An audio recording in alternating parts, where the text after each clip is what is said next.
Well, hello everybody and welcome to Jeff's Baking Blog. Today I'm going to make a very easy recipe, and this is going to be a Guinness cake, which is a recipe I found from Nigella Lawson. I've been meaning to make it for quite a while, and it's very straightforward. It does take a little bit of time because obviously we have to bake the cake for quite a long time because it's quite a moist cake, and then we have to let it cool completely in the tin before we can put any frosting on the top. But everything is very simple, and I start off by preheating my oven to 180 degrees Celsius, 160 Celsius with a fan, 350 Fahrenheit, and I have greased and lined a 9-inch or 23 centimetre springform pan. So with that done, I'll go on to the ingredients. And for this I have 250 millilitres, which is 1 cup plus 2 teaspoons of Guinness, and it did have froth on it, but that's dissipated as it's been sitting there. I have 275 grams, 1 2/3 cups plus 2 3/4 tablespoons of plain flour. That's based on scooping packed flour into a 250 millilitre cup. I have 75 grams, 14.5 tablespoons of cocoa powder, which I have sifted, and that's the 14.5 tablespoons is before sifting. I have 250 grams, 1 cup plus 1.5 tablespoons of unsalted butter, 400 grams, which is an awful lot, 2 cups of caster sugar. Usually I wouldn't make a cake with so much sugar, but I think the bitterness that we get from the cocoa powder and from the Guinness will be offset by the sugar. I have 15 millilitres, 1 tablespoon of vanilla extract, 16 grams, 2.5 teaspoons of baking soda, 2 medium eggs, which would be large in the USA, 142 millilitres, 10 tablespoons of sour cream. So those are the ingredients for the cake. And then to frost it and make it look a bit frothy like the top of a pint of Guinness, I have 125 millilitres, half a cup plus a teaspoon of double cream, 300 grams, 1 cup plus 5.5 tablespoons of cream cheese, and 150 grams, which is about 1 cup plus 3 tablespoons of icing sugar. And I will sift that icing sugar later on. So that's all the ingredients, and we can go on to make the cake. And to make the cake, I'm going to do it all in a saucepan, in terms of mixing everything together. So I'm going to put my Guinness into the saucepan, and I'm going to add into that my butter, and I'm going to put that on a gentle heat and simply heat it until the butter has melted. You don't need to watch butter melting, so I will come back when that is melted. So there is my butter melted into the Guinness, and then I'm going to put in my caster sugar and the cocoa powder, and I'm going to mix those together.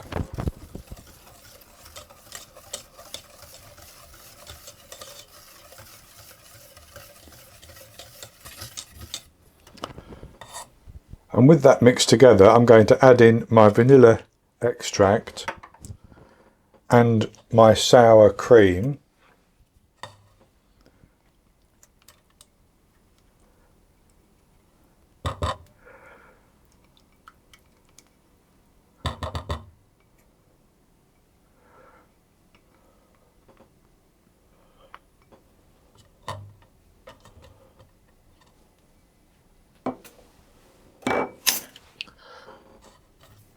Give that a little mix, and then I'm going to add in the eggs as well and just whisk those in.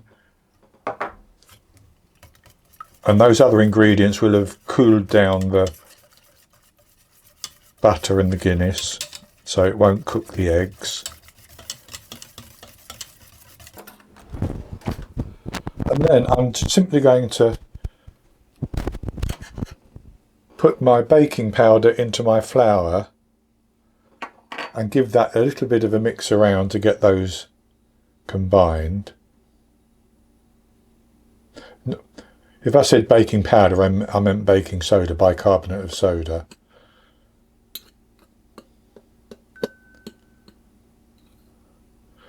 I'm going to add those into the mixture, and I'm going to mix it again until it's fully combined.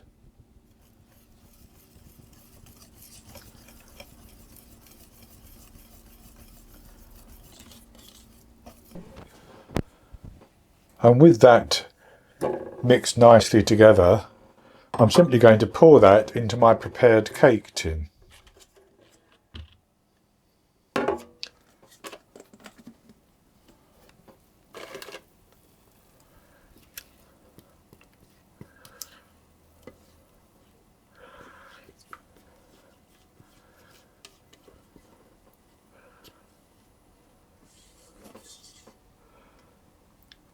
And that's good enough like that.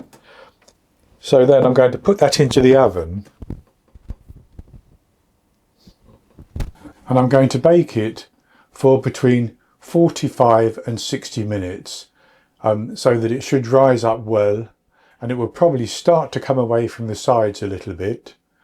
And then once it has done that, it will be very moist inside still, but I will take it out of the oven when I think it's cooked through, and I will put it onto a wire rack still in the tin, and I will leave it in the tin until it has cooled down completely.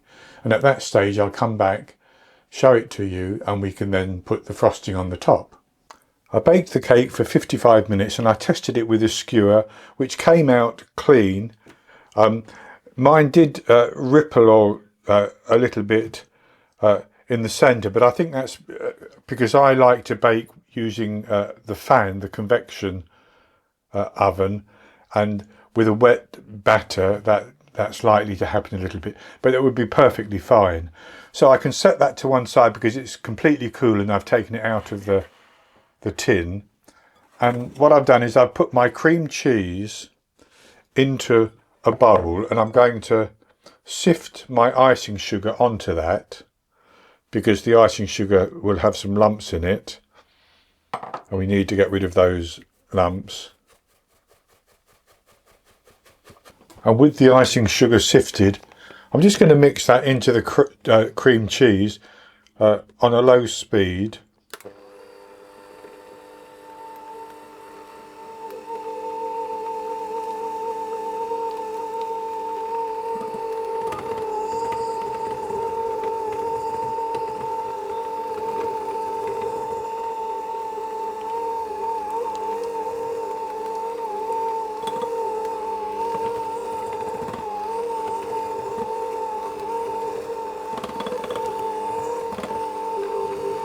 And then I can speed up.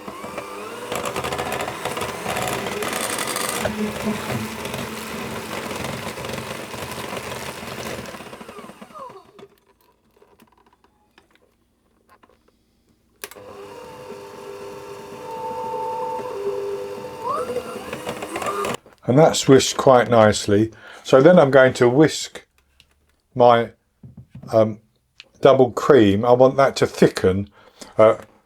Nigella just says put it into the cream cheese and whisk it, but I'm going to do it separately, and then I'm going to fold it in.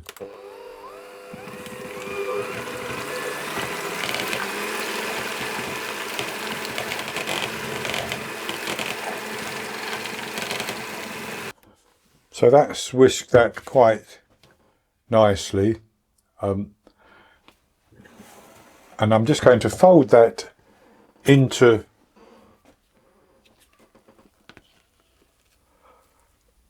the cream cheese and sugar. using my whisk very slowly.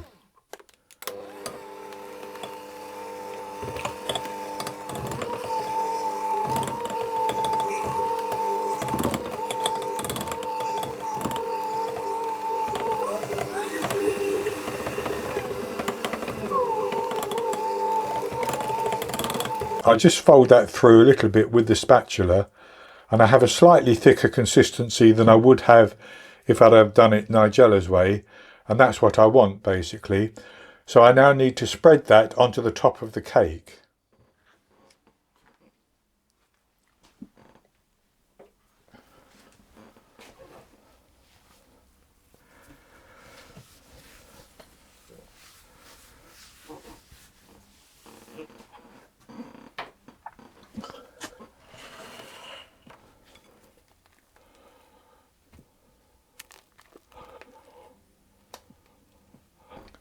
So I just press that down and then spread it evenly on the cake.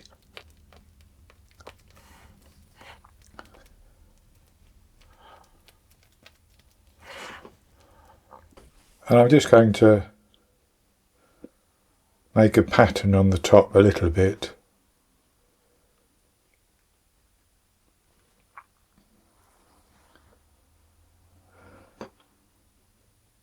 Like that.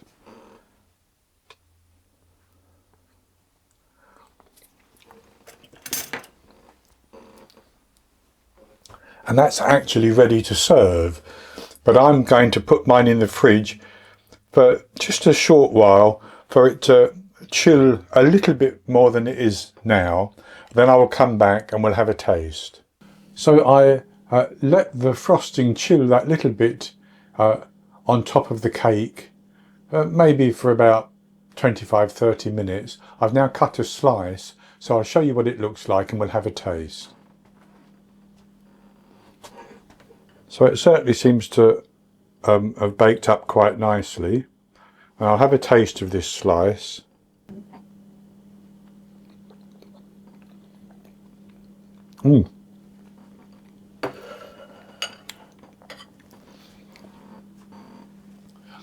That's very, very good.